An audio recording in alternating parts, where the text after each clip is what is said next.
Trademark is something that is coming from intellectual property rights. आज के time में x brand अगर है तो वो ब्रांड सिर्फ तभी बन सकता है if it is backed by a law. Trademark aspect में आप देखोगे, अगर ओरिजिनल है प्रोडक्ट तो it would definitely have either TM or R. So a trademark registration can only be filed through a registered attorney. Intellectual property right के 3 segments होते हैं, that is trademark, copyright and patent. नमस्कार, आदाब। मैं हूं इशिता सिंह और आप देख रहे हैं बेसिक फंडे क्लियर। और आपका फिर से एक बार स्वागत है हमारे शो में, जहां हर कदम हर सोच में शामिल हैं हम, जनहित में जारी हैं हम। मार्केट में आजकल हाई एंड ब्रांड्स के ड्यूप्स और फर्स्ट कॉपीज का ट्रेंड काफी बढ़ गया है। लोगों का असली और नकली में फर्क बताना काफी मुश्किल होता जा रहा है। ऐसे में इट्स वेरी इंपॉर्टेंट कि कंज्यूमर्स इस फर्क को पहचान सके और समझ सके कि कैसे इस धोखे से बचा जा सकता है। बस यही समझने के लिए आज हमारे साथ मौजूद है सुरंगमा शर्मा, जिनका 9 साल का एक्सपीरियंस लॉ में, कंज्यूमर कोर्ट्स में उन्हें एक सही इंसान बताता है जो हमें गाइड कर सकते हैं कि कैसे इन सारे हाई एंड ब्रांड्स के ड्यूप से बचा जा सकता है और खुद को प्रोटेक्ट किया जा सकता है। Welcome to our show. Thank you so much. नमस्कार। हम क्योंकि dupes and high end brands की बात कर रहे हैं, कॉपीज की बात कर रहे हैं, तो यहाँ पे एक टर्म आता है ट्रेडमार्क। तो ट्रेडमार्क एग्जैक्टली क्या होता है and why is it important? Very good question and the very जो सिचुएशन हमारे आजकल के टाइम में हो रही है ड्यूप्स की। नाउ अगर हम ट्रेडमार्क्स की बात करते हैं, trademark is something that is coming from intellectual property rights. When I say rights, again it gives you a constitutional power.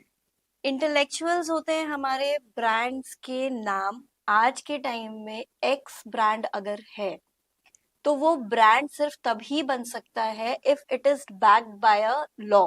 When I से लॉ, दैट मीन्स अगर उस स्पेसिफिक नेम ने अपने आप को ट्रेडमार्क रजिस्टर्ड करवा रखा है, then only that can be considered as a respected brand in the market. Okay. And for a consumer to have a justified usage of brand. Okay, so why exactly are these trademarks important for brands? Why it is important for the reason is to have a proper usage. हम market में देखते हैं x brand के बहुत से products आ रहे हैं। अब अगर वो एक्स ब्रांड किसी एक स्पेसिफिक क्लासिफिकेशन के जॉनरे में काम कर रहा है, कल की डेट में अगर वाई ब्रांड आ रही है, you know, with your name only, x नाम से ही किसी एक्स वाई जी ने अपना ब्रांड स्टार्ट कर दिया। आज की डेट में अगर आपने अपने ब्रांड को या अपने बिजनेस नेम को, कॉर्पोरेट नेम को रजिस्टर्ड नहीं कराया है स्पेसिफिक नेचर ऑफ वर्क जो आप कर रहे हैं उसके तहत, then this is going to first of all interfere in your business goodwill. आपने जो मार्केट में गुडविल बना रखी है अपने प्रोडक्ट्स को लेके, अपने सर्विसेज को लेकर के, ये आपको वहां पे हैम्पर करेगा। Secondly, lot many government portals होते हैं जिसमें आप गवर्नमेंट टेंडर्स के लिए जाते हैं या सर्विसेज के लिए जाते हैं, वहां पे आपको प्रॉब्लम करेगा। इनफैक्ट आजकल तो ऑनलाइन पोर्टल्स पे भी अगर आप अपना ब्रांड बेचना चाह रहे हैं, for example Amazon, Myntra, all these, Meesho and all these companies, ये सबसे पहले आपसे मांगते हैं कि क्या आपने अपने ब्रांड को IPR, intellectual property rights, reserve कर रखे हैं, अप्लाई कर रखा है कि नहीं। So yes, in order to have a goodwill, because that goodwill is your asset, वो आपके बिजनेस का असेट है।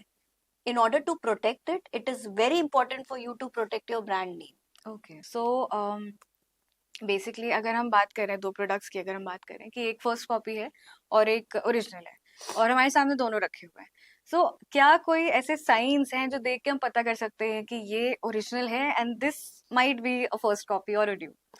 ओके, फर्स्ट ऑफ ऑल जो ब्रांड यूज कर रहा है वो तो समझ ही जाएगा कौन सा ओरिजिनल है, कौन सा नकली है।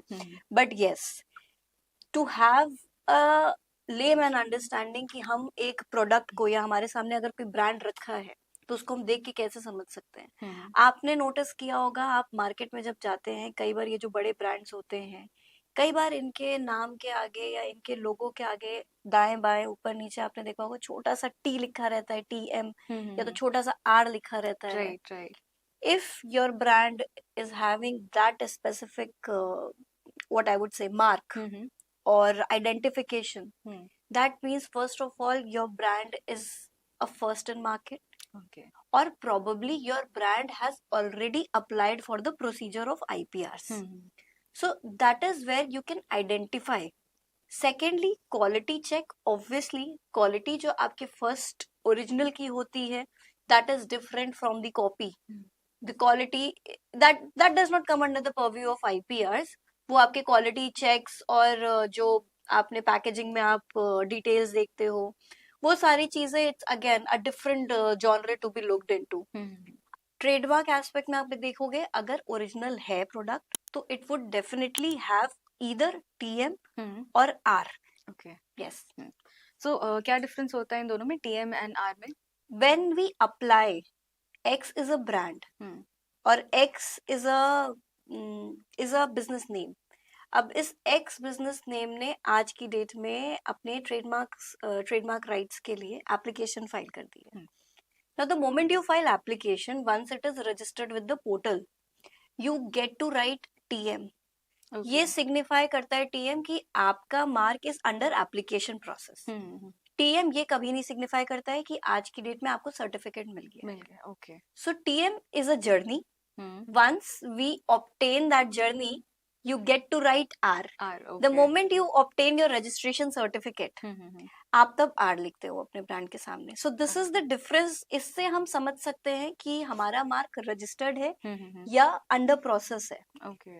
जब तक अंडर प्रोसेस होता है और प्रॉब्ली जब तक हम TM लिख रहे होते हैं for X person who is using the same name, ये समझना आसान होगा कि ये अभी दौड़ में है, ये अभी कंपटीशन चल रहा है. So probably if the other person who is using this specific brand name prior to my application, that person can also get into the battle and can apply. Okay. Then subsequently stages आती हैं, litigation होती हैं in case of any conflict of interest between the two names with the similar usage, similar brand name, similar classification. So yes, so TM is a journey, R is a final destination. Okay, so अगर जैसे आपने बोला कि supposedly आपके पास अभी TM है, you're not yet registered, और किसी और ब्रांड ने जो शायद आपसे सिमिलर नेम यूज कर रहा हो, वो भी उस बैटल में आ जाता है एंड उन्होंने भी साइन सर्टिफिकेशन के लिए दे फाइल एन एप्लीकेशन. यहाँ पे what if I have filed an application before them, तो क्या उसका कुछ अपर हैंड नहीं मिलता? हमारे इंडिया में दो तरीके से ट्रेडमार्क्स मतलब मिलते हैं. One is user based and the one is proposed to be used. Okay. Now what is the difference between two of them? User based is कि अगर आप अपना मार्क पिछले कई सालों से यूज कर रहे हैं already, say 10 years, 1 year, whatsoever it is, then you file it under user based. When you file it under user based, day 1 से जब से आप क्लेम कर रहे हैं अपने ब्रांड को यूज करना, आपको तब से एविडेंस देना पड़ता है. Okay. And the second is proposed to be used. That is, I am taking or probably filing an application in prior. मतलब मैं आज की डेट में ये स्पेसिफिक नाम अपने नाम पे लेना चाहती हूँ, यूज में से 2 महीने बाद 3 महीने बाद जब भी करूँ. Okay. Now if you are filing it under user based, that means आप एक स्पेसिफिक डेट आइडेंटिफाई कर रहे हो. उस स्पेसिफिक डेट के आइडेंटिफिकेशन से पहले की अगर आपके एप्लीकेशन फाइल करने के 2 महीने बाद भी एप्लीकेशन आती है, and if that X party is able to prove the usage prior to your usage, then that party will get leverage over. Okay. Yes. Okay. And कौन से documentations provide करने पड़ते हैं अगर आप यूजर बेस कर रहे हो, जो आप पहले से आप यूज कर रहे हो, now you filing for a trademark, उनमें कौन से डॉक्यूमेंट्स लगते होंगे? यूजर बेस्ड अगर आप फाइल कर रहे हैं डॉक्यूमेंट्स, तो आप अपने डोमेन का रजिस्ट्रेशन दे सकते हैं. अगर आपने एडवर्टीजमेंट्स किए हैं अपने ब्रांड्स को लेकर के, आप वो देते हैं, इनवॉइसेस देते हैं, बिल्स देते हैं. If you have any paper publication, you give that. बस हमें एक चीज ध्यान रखनी होती है कि आपका ब्रांड वहां पे रिफ्लेक्ट कर रहा हो, because you file it in a form of an evidence before the court of law. Okay. So हम फाइल करने की बात कर रहे हैं, so obviously will talk about how to file for a trademark. तो वो प्रोसीजर क्या होता है? Trademark filing procedure is not very technical procedure. I mean कई बार होता है लोगों को लगता है कि अरे कोर्ट कचहरी के चक्कर में पड़ जाएंगे, हम्म, but it is not as easy as filing any other random applications that we file on portal. okay. So a trademark registration can only be filed through a registered attorney. कुछ वकील होते हैं जिनके पास रजिस्ट्रेशन कोड होता है, they work as an agent for trademark registry, hmm, so they can file this. There are certain documents, जैसे अब user base में तो मैंने आपको बता दिया क्या फाइल करना है, क्या हमें एविडेंस चाहिए रहता है, जो एक प्रिलिमिनरी डॉक्यूमेंट होता है. इसके अलावा अगर डिपेंड करता है कि आप इंडिविजुअल नाम पे ले रहे हैं या अपने कंपनी के नाम पे ले रहे हैं, अपने पार्टनरशिप फर्म के नाम पे ले रहे हैं, अकॉर्डिंग टू द क्लासिफिकेशंस हम डिफाइन करते हैं कि आपसे क्या क्या डॉक्यूमेंट्स लिस्टेड हैं जो रजिस्ट्री पोर्टल पे इनिशियली हमें चाहिए रहता है. okay. And the government fees for all categories are also different. Okay. So yes, the government fees varies for individual filing, for a startup filing, for proprietorship firm, for partnership firm, for company. So the costing also differs. Okay. Per class, the costing differs. That's the government fees. Okay. Okay. So basically इसके अंदर क्या क्या rights आ जाते हैं अगर हम किसी ने ट्रेडमार्क कर लिया एंड वो रजिस्ट्रेशन हो जाता है, सो कौन कौन से राइट्स हैं जो इनके साथ में एसोसिएटेड रहते हैं? So that makes you the player of market. हाँ, ओके. So अगर आपने अपने ब्रांड को रजिस्टर करा लिया है, first of all this becomes an asset to your business. इसको आप अपनी बैलेंस शीट में भी शो करते हैं. सो काफी लोगों को लगता है, when I meet people I talk about IPRs, I talk about trademarks, copyrights probably. तो ट्रेडमार्क के लिए लोगों को लगता है कि ठीक है, एक आइडेंटिफिकेशन मिल रहा है, but it is more than that, it is much more than that. ये आपको समझने की जरूरत है कि आप अपने कंपनी के बैलेंस शीट में एक असेट ऐड कर रहे हो, which is a goodwill. Trademark is either if you're taking it in individual's name, it is your goodwill. If you're taking it in company's name, it is your company's goodwill. Right. Secondly, आपको firstly I have already said it makes you the master of market. Secondly, आपकी balance sheet में as an asset आता है. Thirdly, आप किसी भी platform पे जब पिच इन करते हो अपने बिजनेस के लिए, आपको एक लीगल स्ट्रॉन्ग आइडेंटिफिकेशन मिलता है. Fourth, which is not the least, the most important thing, आज मैंने एक बिजनेस स्टार्ट किया, मेरा business is at boom after an year. I am able to pitch in investors. I am able to I'm able to sell my products in market. लोग मुझे पहचान रहे हैं, मेरे ब्रांड को मुझसे अच्छे से एसोसिएट कर रहे हैं. मालूम चल रहा है 1 महीने बाद कोई मेरे पास आ रहा है, अरे आपका तो उस गली में भी दुकान खुला है. Okay. Then I'm like, no, it's not my. नहीं नहीं, वो कह रहा है आप ही का है, आप ही का है. There where the conflict comes. And there when उस स्टेज पे आने के बाद आप सोचते हो कि अब मैं क्या करूं, वो तो मेरे नाम पे ड्यूब चल रहा है वहां पे. So it is always good to have your name, brand name registered. If you have your brand name registered at this stage, you have a legal right to send legal notice to that specific dupe company or business owner to get their name removed. Okay. अगर वो नहीं करते हैं तो इसके legal repercussions होते हैं. Okay, so it makes you the strongest person when it comes to your product. Yeah, and you can actually protect your brand because definitely, of it. Definitely. हम अपने fundamental rights जानते हैं, हम अपनी duties जानते हैं.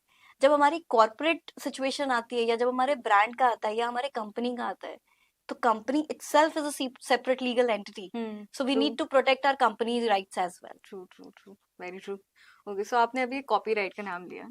So एक confusion कई बार आ जाता है काफी similar sounding terms से in the sense of the concept कि वो क्या चीज हो सकते हैं, but I think there's a huge difference. So we're talking about trademark, copyright and patent. तो ये तीनों में क्या क्या differences आते हैं, क्या difference है या फिर are they the same? You're very correct. Lot many time मेरे पास calls आती हैं, मैम हमें अपना copyright कराना है. Okay. Initially I was like कि अच्छा ठीक है. Then slowly and gradually when I started speaking with people, मेरे से random questions ही ऐसे आते हैं, मुझे अपने ब्रांड का कॉपीराइट कराना है. तो हमें ये चीज समझना बहुत जरूरी है कि इंटेलेक्चुअल प्रॉपर्टी राइट के 3 सेगमेंट्स होते हैं, that is trademark, copyright and patent. Okay, these 3 are a complete different concept. All of them are different concepts. Trademark जैसे इतनी देर से हम लोग बात कर रहे हैं, हम अपने ब्रांड को प्रोटेक्ट करते हैं. कॉपीराइट पे अगर हम आते हैं तो copyright is something wherein you protect your literature. Okay. आपने कोई किताब लिखी है, गाना लिखा है, कोई कॉन्सेप्ट है आपके माइंड में, स्टोरी है, any such literature, you get copyright done. Okay. उसको हम ट्रेडमार्क नहीं करा सकते। हाँ, लोगो जो रहता है, जैसे आपने जिंगल्स देखे होंगे या कुछ एक्स ब्रांड के नीचे कई बार 3-4 शब्द के जिंगल्स लिखे रहते हैं या वो सब होता है, that goes under trademark. But copyright is something that you cover your literature for. Okay. Now the third aspect is patent. Patent is a complete technical terminology. आप किसी दवाई अगर बनती है, सो उस दवाई का जो पूरा प्रोसीजर होता है, क्या केमिकल यूज हो रहा है, किस प्रोसेस से बन रही है, so that entire concept is covered under patents. Wherein we disclose the entire procedure, how the specific product is obtained. If I am a master maker of a product, then I have to take a patent. So these are the three differences between them. Okay, ठीक है। I think there's a huge difference, but वही है क्योंकि जिनको पता नहीं होता है तो वो कहीं ना कहीं लेमैन कॉन्सेप्ट में वो चीज थोड़ी मिसगाइड हो जाती है। एंड आई एम श्योर अगर हम एक किसी जानने वाले से इस चीज के बारे में राय लेंगे, for example, a lawyer or a chartered accountant or a company secretary, that person would definitely guide you with the right terminology. Okay, right. Okay, so थोड़ा बहुत हम बात करते हैं एक बार ट्रेडमार्क इन्फ्रिंजमेंट पे भी, कि what exactly is it and इसके legal repercussions क्या होते हैं। थोड़ी देर पहले ही जैसे मैंने अभी बताया था कि मशरूम पॉपअप हो रहा है बगल वाली गली में with my name. So again, if I have a trademark registration or I am in a battle of, even if I'm in an application process or I have obtained my certificate, तो मेरे पास पूरा right है, अगर मेरी knowledge में आ रहा है किसी ने मेरे नाम का बिजनेस चला रहे हैं, या फोनेटिकली या डिजाइन अगर लोगो भी किसी का मेरी तरीके से है, so I can send them a legal notice. First process is sending the other party a legal notice. अगर legal notice के चलते वो उसको pull down कर ले रहे हैं, which is good. Otherwise, it is filed in a court of law, and then the legal proceedings are taken place. The proper legal proceedings are taken place. The notices are served. Other party comes, and then again, we should not forget, अगर हमारा mark registered है तो हम day 1 पे ही winner है। True. Okay, तो the audacity of people कि एक तो उन्होंने कॉपी किया है and sometimes they don't agree with the legal notice, उनको भेजा गया है कि बहुत बार होता है, ऐसा होता है कई बार, बहुत बार होता है ऐसा, क्योंकि ये एक ऐसा सब्जेक्ट है जिसकी awareness, I mean, if I say Western India or probably Southern India, I feel इसकी अवेयरनेस हमारे स्टेट में or probably this portion of Northern India is little less. I'm not saying कि people are not aware, but कहीं ना कहीं थोड़ी चूक है। हम लोग थोड़ा वो वाला कॉन्सेप्ट रखते हैं माइंड में, दादा बाबा के टाइम से हमारा धंधा चल रहा है, बिजनेस चल रहा है, हमें कोई डर नहीं है, हमें सब जानते हैं। बट अब ये हो रही हैं, इश्यूज आ रहे हैं, और प्रॉब्लम ये हो रहा है, अगर हमारा ब्रांड हम गवर्नमेंट पोर्टल पे ले जाना चाह रहे हैं, टेंडर्स के लिए ले जाना चाह रहे हैं, या मार्केट में उतार रहे हैं, और इस तरीके की अगर सिचुएशंस आ रही हैं, तो business is definitely facing problems. तो उसमें इश्यूज एंड डाउनफॉल्स आते ही हैं। हम इतना खर्चा कर रहे हैं बिजनेस में, why not to protect our intellectual property rights. True, very true. Okay, so I'll give you an example without naming the place. So कई shops होती हैं, लखनऊ में भी है ये, कर्टन्स वगैरह के घर के सामान के होते हैं, तो एक साथ में 3 शॉप्स हैं एंड सबने बोला है कि हम ये असली हैं, हम ये असली हैं और ये असली हैं। ऐसे में समझना थोड़ा मुश्किल हो जाता है कि कौन सा इसमें असली है। तो ऐसे में क्या कर सकते हैं, बिकॉज यहाँ पे हमें पता नहीं है कुछ भी, तो क्या कोई लीगल पोर्टल्स है या फिर कहीं पे जाके हम पता कर सकते हैं कि इफ आई नो कि ओके ये 3 ब्रांड्स हैं, एक ही नाम से अगल बगल में है, मुझे कहीं से सामान लेना है, तो क्या मैं कहीं ऑनलाइन जाके चेक कर सकती हूँ कि इनमें से कौन सा सही है, कौन सा नहीं सही है, कौन सा इसका कॉपी है। सी if we are talking about textile industry specifically, चलो for instance I take an example of textile industry, ये बहुत बड़ा मार्केट होता है। इसमें अगर अगेन आई वुड से इसमें क्वालिटी का इशू आता है। Okay, but the claims of people की this is original, that is original, ये वाला जो इशू होता है, ओरिजिनलिटी अगर आज की डेट में if you have to ask me a lawyer, I would say something that has a brand name registered is original according to me. Second is obviously a quality check. हो सकता है जो पुराने registered brand हो, अब उनकी quality उतनी अच्छी ना हो, जो नए आ रहे हो उनकी quality अच्छी हो. So this is with respect to textile industry. If specifically आप किसी शू ब्रांड हो गया या मेडिसिन हो गई, इन सब के ब्रांड को आप अगर चेक करना चाहते हो, for that matter if you want to know whether any specific brand is backed by IPR, there is a portal, intellectual property rights का पोर्टल है, गवर्नमेंट पोर्टल है.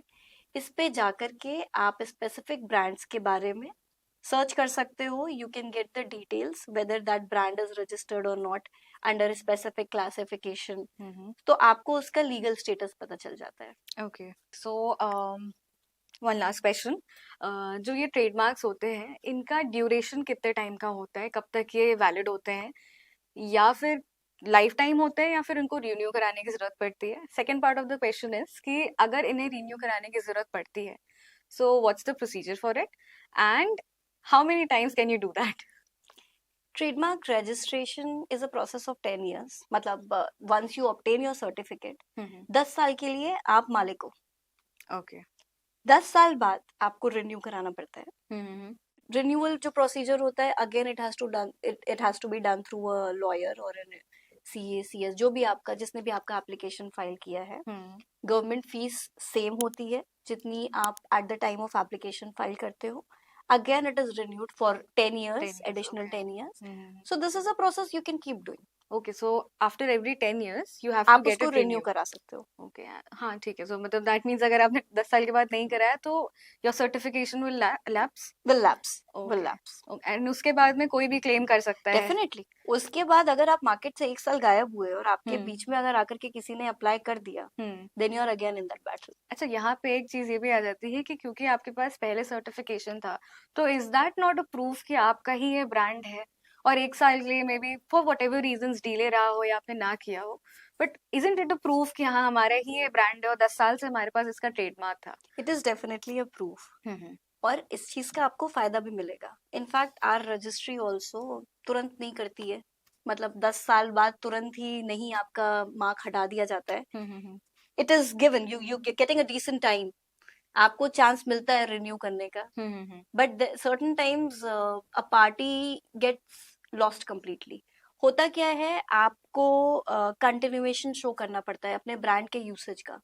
अब अगर आपका लैप्स हो गया है 2 साल पहले, 2 साल से आपने कुछ नहीं किया, आपने रिन्यू नहीं कराया, trademark registry doesn't have your records to see कि आप कंटिन्यू कर रहे हो, बिजनेस नहीं कर रहे हो. कई दफा होता है कि बिजनेस ही बंद हो जाता है. इन दैट केस दूसरे को मिल जाता है ना. और अगर आप बिजनेस कंटिन्यू कर रहे हो, then you have to consider it as your duty to renew your brands name. Okay, and कितना टाइम लगता है ट्रेडमार्क मिलने में?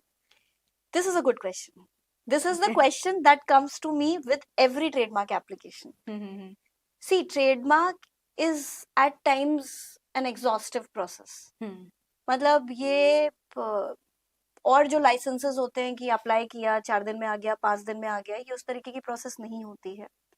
Trademark application, there are 2 categories, जैसा मैंने आपको बताया, propose to be user base. Subsequently इसमें आती हैं categories when we get an application, या हमारे पास कोई आता है कि we have to register this mark. The very first thing we do, हम searches conduct करते हैं ऑनलाइन पोर्टल पे, जो गवर्नमेंट पोर्टल है, देखने के लिए कि आपके ब्रांड की प्रोबेबिलिटी कितनी है मार्केट में आपको आपके क्लास में रजिस्ट्रेशन मिलने की. इफ एट इनिशियल स्टेज आपने अपने वकील से ये कंसल्ट कर लिया है before starting your, this is in a situation when it is proposed to be used. आपने अगर उस समय देख लिया है कि इफ बट है मार्केट में मिलने में, वी ऑलवेज सजेस्ट कि नाम चेंज कर लो अगर आप कर सकते हो तो. प्रॉब्लम आती है यूजर बेस्ड में, जहां आपका कहना है कि आप 10-12 साल से ब्रांड नेम यूज कर रहे हो. Now you can not make any changes in that. And हम जब सर्चेस कंडक्ट करते हैं तो हमें पता चलता है कि 4-5 ब्रांड्स उसी नाम के ऑलरेडी मार्केट में है इन द बैटल. उस सिचुएशन में it takes time, because then the hearing comes, you have to file multiple replies, you have to convince the registry that why and how you are different from the existing applications. तो उस चीज में आप मान के चलिए 3 से 4 साल लग जाते हैं। But if in case it is initial stage पे आपने अपने वकील की बात सुन ली है, and if you are proposing a different name, then it's a win situation. Within 6 to 8 months you can get your brand registered. Okay, that's wonderful. Okay. So it was wonderful talking to you and काफी सारी चीजें doubts थे वो मेरे भी clear हुए and I am sure आप सबके भी डाउट्स क्लियर हो गए होंगे। एंड इट्स वेरी इंपॉर्टेंट कि अगर आपका कोई प्रोडक्ट है या ब्रांड है तो आप अपने राइट्स तो प्रोटेक्ट करते हो, उस प्रोडक्ट को भी प्रोटेक्ट करो। And it's for that it's important कि आप अपने ब्रांड के लिए, लोगों के लिए ट्रेडमार्क जरूर फाइल करें। वो सर्टिफिकेशन मिलना बहुत जरूरी है। That way you will own your brand and you know एक ओनरशिप आने के बाद में nobody can take it from you. तो अपने राइट्स को लेके थोड़ा अवेयर रहें और बने रहिए हमारे साथ में। हम लाते रहेंगे आपके लिए और भी यूजफुल जानकारी, क्योंकि हम हैं जनहित में जारी। Also don't forget to like, share and subscribe to our channel.